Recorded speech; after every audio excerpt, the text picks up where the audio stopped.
مفتی صاحب اگرچہ تفریح طبع کے لیے یا یہ کہ کھیل کود کے لیے کوئی ممانعت نہیں ہے، لیکن اگر کوئی ایسا کھیل ہے یا کوئی ایسا شوق ہے جس سے دوسرے کی جان چلی جائے، مثال کے طور پر ابھی پتنگ بازی کے سلسلے میں وہ ایک نوجوان کی جان چلی گئی، اس کی ماں کو روتا ہوا دکھایا گیا ہے، قوم بہت پریشان ہے، یہ کیسی تفریح ہے کہ کسی کی جان چلی جائے؟ اس حوالے سے کچھ فرمائیے گا۔ اعوذ باللہ من الشیطان الرجیم، بسم اللہ الرحمن الرحیم۔ بالکل تفریح جب تفریح تک رہتی ہے تو صحیح رہتی ہے، جب باعث سے ہلاکت بن جائے تو اس کو تفریح کہنا ہی غلط ہوتا ہے۔ اور ایسی تفریح کہ جو کسی کے لیے ہلاکت کا سبب بنے، چاہے اس میں ہمارا تھوڑا بہت مفاد ہو، وہ حرام اور گناہ کبیرہ ہے۔ اور یہ اگرچہ دانستہ قتل نہیں کیا، لیکن اس کو قتل خطا کہتے ہیں، جس کے اوپر دیت لازم ہونی چاہیے۔ اور علماء اپنی بھی رائے دے سکتے ہیں، لیکن یہ جب پتہ ہے کہ فتویٰ آ گیا ہمارے لیے، تو بالکل یہ بہت بڑی یہ قصور ہے، جبکہ ہر دفعہ گورنمنٹ کی ممانعت ہے، سب منع کیا جاتا ہے۔ اگر چلیں منع نہ ہونا تو پھر آدمی بھئی ہمیں پتہ نہیں تھا، ہم نے کر لیا، اگرچہ فی نفسی غلط ہے، چلو پھر بھی، اور مسلسل منع کیا جا رہا ہے، اس ممانعت کے باوجود کرنا، پھر یہ خلاف قانون بھی ہو گیا، تو اس کا اور زیادہ جرم بڑھ گیا ہے۔ اور گورنمنٹ کو چاہیے، بہرحال یہ گورنمنٹ ہی فیصلہ کر سکتی ہے، ریاست کے معاملات کو ہم اپنے ہاتھ میں تو نہیں لے سکتے، لیکن 2-4 لوگوں کو نشان عبرت بنا دیا جائے نا، ان پہ بھاری جرمانے لگیں، ان کے گھر والوں پہ جرمانے لگیں، کیونکہ کیا والدین یا گھر والے نہیں دیکھ رہے ہوتے کہ وہ چرخیاں لے کر آ رہا ہے، وہ پتنگیں لے کر آ رہا ہے، وہ چھت پہ جا کے اڑا رہا ہے، شور مچا رہا ہے، سب معلوم ہوتا ہے۔ اگر نافرمانی بھی ہے کہ والدین کا کہنا نہیں مان رہا تو رپورٹ کریں پولیس کو کہ بھئی اس کو آ کے روکیں، یہ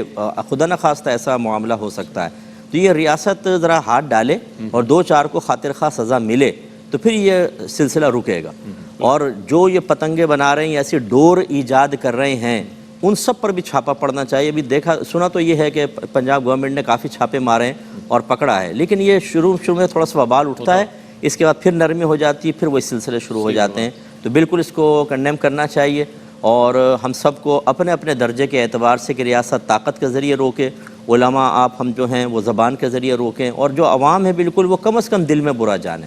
اور والدین یہ کردار ادا کریں جو گھر کے سرپرست ہیں کہ اپنے بچوں کو پیسہ بالکل نہ دیں اس سلسلے میں، اور اگر وہ کر رہے ہیں تو شدت اور سختی کے ساتھ روکیں کہ خدا نخواستہ کل آپ کے بچے کی بھی جان جا سکتی ہے۔ تو یہ جب میں لاہور پڑھ رہا تھا، کتنے کیسز میرے سامنے آئے، اسکوٹر چلا رہے ہیں گلے پہ، اچھا وہ اسکوٹر چلاتے چلاتے رک بھی نہیں سکتا آدمی، ایسا ڈس بیلنس ہو جاتا ہے، پیچھے وائف بیٹھی ہے، بچی بیٹھی ہوئی ہے، مرتے گردن پہ وہ چل گئی بیچارہ، وہ نیچے گر رہا ہے، عورتیں گر رہی ہیں، آپ کے مزے لگے ہوئے ہیں۔ تو یہ بالکل گناہ ہے، بہت شدید گناہ ہے، اس سے ہمیں اجتناب کرنا چاہیے۔ بہت اچھی بات ہے، یہ ARY QTV کے پلیٹ فارم سے بھی پیغام چلا گیا، بلکہ فتویٰ چلا گیا قبلہ مفتی محمد اکمل مدنی صاحب کی جانب سے، آپ کو اور ہم سب کو اس حوالے سے بہت زیادہ، چونکہ مسلمان کی جان کی اور اس کے خون کی بڑی حرمت ہے۔ فجر کے بعد کوئی زوال کے وقت شروع نہیں ہوتا، وہ تو کافی بعد میں جا کر ہوتا ہے، لیکن یہ ضرور ہے کہ فجر کے بعد 20 منٹ تک ذرا رک جانا چاہیے، یعنی سورج کی پہلی کرن نکلنے کے 20 منٹ تک۔ نبی کریم صلی اللہ علیہ وسلم نے ویسے تو نماز پڑھنے سے منع کیا ہے، لیکن علماء نے فرمایا بہتر ہے کہ دیگر عبادات سے بھی رک جایا جائے، 20 منٹ کے بعد پھر دوسری ایکٹیویٹی کر سکتے ہیں، تلاوت وغیرہ کر سکتے ہیں۔ جی تلاوت وغیرہ کر سکتے ہیں، نماز پڑھ سکتے ہیں۔ اور یہ پلاٹ انہوں نے کہا کہ پلاٹ خریدا تھا اور 40 لاکھ قرض بھی ہے، ارادہ یہ ہے کہ پلاٹ بیچ کر پھر قرض ادا کریں گے۔ دیکھیں اصل دیکھا جاتا ہے کہ پلاٹ لیا کس نیت کے ساتھ تھا، اگر تو اپنی رہائش وغیرہ کے لیے لیا تھا تو وہ مال تجارت نہیں ہے، جب مال تجارت نہیں ہے تو اس پہ زکوٰۃ ہے ہی نہیں، پھر تو کوئی ٹینشن ہی نہیں ہے۔ اور اگر انویسٹمنٹ پرپز سے لیا تھا تو پھر یہ مال تجارت ہے۔ پھر اگر آپ نے وہ ایسا سوچا کہ یہ پلاٹ 40 لاکھ کا اتنا ہی قرضہ ہے، اگر ہم اس کو ابھی بیچ دیتے ہیں تو وہ قرض میں سارا چلا جائے گا، تو پھر زکوٰۃ اس کے اوپر لازم نہیں ہوگی۔ اور اگر 10 منٹ کہتے ہیں باقی تھے، ہم سمجھے ٹائم ختم ہو گیا، پانی پی کے روزہ بظاہر جو بند کرنا کہتے ہیں، لیکن دیکھا تو 10 منٹ ابھی باقی ہیں، تو کیا دوبارہ پانی پی لیں کوئی مسئلہ تو نہیں ہے؟ تو کوئی مسئلہ نہیں ہے اس میں، کیونکہ ابھی تو فجر کے وقت شروع ہی نہیں ہوا۔ آپ کے نیت کرنے سے کوئی روزہ سٹارٹ نہیں ہو جاتا، بلکہ وہ تو وقت کے ذریعے ہوتا ہے، تو اس لیے آپ دوبارہ کھا پی سکتے ہیں۔ اور آن لائن شادی ہو سکتی ہے، لیکن اس کی شرط یہ ہے کہ اصل میں فقہ حنفی کی روشنی میں ایجاب و قبول ایک مجلس میں ہونا چاہیے، اور جو گواہ ہوں وہ بھی اسی مجلس میں ایک ساتھ ایجاب و قبول کو سنیں۔ تو اب اس کا طریقہ یہ ہوگا، جیسے لڑکا UK میں ہے اور بچی پاکستان میں ہے، تو لڑکا یہاں پر کسی کو فون پر وکیل بنا دے، اب وکیل اس لڑکے کی طرف سے ایجاب کرے گا،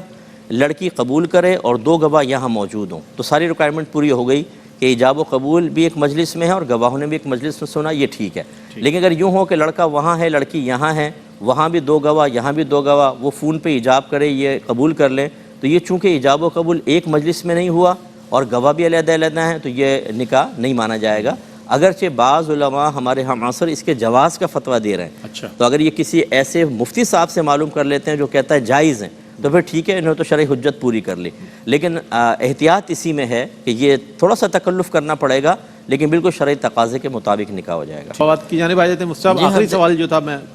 سجدہ اگر اشارے سے کیا جائے تو کیا اسی سجدے کا ثواب ملے گا جو ٹھیک ہے، پیشانی؟ ٹھیک ہے، یہ عجوہ کھجور کی گٹلی پھینک سکتے ہیں، اگرچہ اگر ادب احترام کرنا ہو تو پھر تو ہر چیز کا ادب احترام اچھی چیز ہے، یہ کوئی برائی نہیں ہے، لیکن یہ کوئی ایسا ادب نہیں ہے کہ اگر اس کے خلاف کریں گے تو گناہ گار ہو جائیں گے۔ اچھا تو اس طرح کی جو چیزیں ہوں وہ اپنی ذات کے ساتھ محدود رکھنی چاہیے، اس کو عشق اور محبت کا معیار نہ بنائیں واہ، کہ کسی نے عجوہ کھجور کی گٹلی پھینکی آپ نے کہا تم بڑے بے ادب آدمی ہو، نہیں، آپ کریں یہ ادب ضرور ہے، لیکن اس کے خلاف کرنا بے ادبی نہیں ہے۔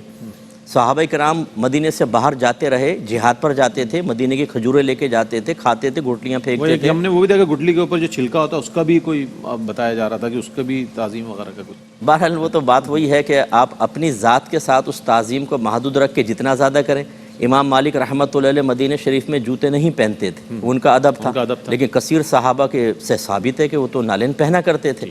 نبی کریم بھی پہنتے تھے، صحابہ بھی پہنتے تھے، تو یہ تو نہیں کہیں گے معاذ اللہ اس کی روشنی میں کہ باقی بے ادب تھے، اس کو ادب ضرور کہیں گے لیکن خلاف کو بے ادبی نہیں کہیں گے، اس پہ ذرا توجہ رکھیں۔ اور اگر اعتکاف کسی وجہ سے قضا ہو جاتا ہے، ختم ہو جاتا ہے، تو ایک دن کا اعتکاف کرنا ہوتا ہے بس، یہ کسی بھی دن جائے اعتکاف میں رات میں چلی جائیں، یعنی غروب آفتاب سے پہلے اچھا اور اگلے دن کا روزہ بھی رکھنا ہوگا، اور یہ قضا کی نیت سے کر لیں، بس ایک دن اعتکاف پورا کریں گی تو انشاءاللہ ان کی قضا ادا ہو جائے گی۔ اور یہ کہتے ہیں کہ قطر سے ہم پہلے مدینے جا رہے ہیں پھر مکے، تو ہمارا مشورہ یہ ہے کہ ان کو اگر پہلے آپ مدینے جا رہے ہیں تو احرام نہ پہنیں، یعنی نیت نہ کریں، مدینے چلے جائیں، پھر وہاں سے جب ذوالحلیفہ پہنچیں گے، جس کو اب یار علی بھی کہتے ہیں، بس ہمارا رکتی ہیں، وہاں سے پھر عمرے کا احرام پہن کے مکے جائیں تو ان کے لیے مشقت آسان ہے۔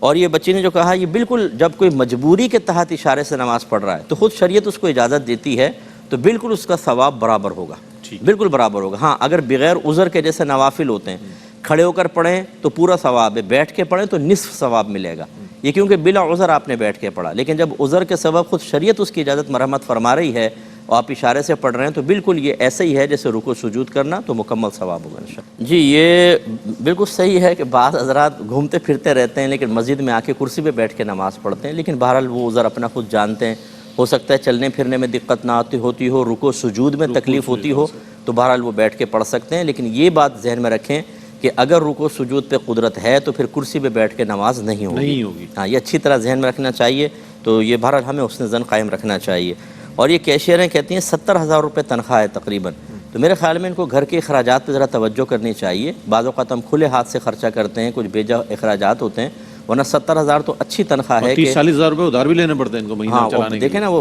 15 میں ختم، پھر 40,000 اور قرضہ، تو پھر زکوٰۃ لینا میرے خیال میں ہونا تو نہیں چاہیے، لیکن بہرحال شرعی مسئلہ تو یہی ہے کہ اگر واقعی وہ بالکل ہی تنگ دست ہو جاتے ہیں اور ان کے پاس کوئی مال نہیں ہے تو وہ شرعی فقیر ہے اور بقدر ضرورت زکوٰۃ لے سکتے ہیں۔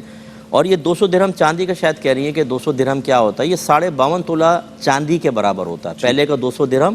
آج کے 52.5 تولہ چاندی کے برابر۔ یہ آپ کسی بھی سنار سے پتہ کریں گے تو آج کل تقریباً 1,25,000 30,000 کے قریب ریٹ اوپر نیچے ہوتے رہتے ہیں، یہ آ جاتی ہے، تو یہ ایک نصاب ہے، پہلے 200 درہم کہا کرتے تھے اور آج 52.5 تولہ چاندی کے۔ جی یہ دیکھیں جو نبی کریم صلی اللہ علیہ وسلم نے عبادات کا تعارف پیش فرمایا،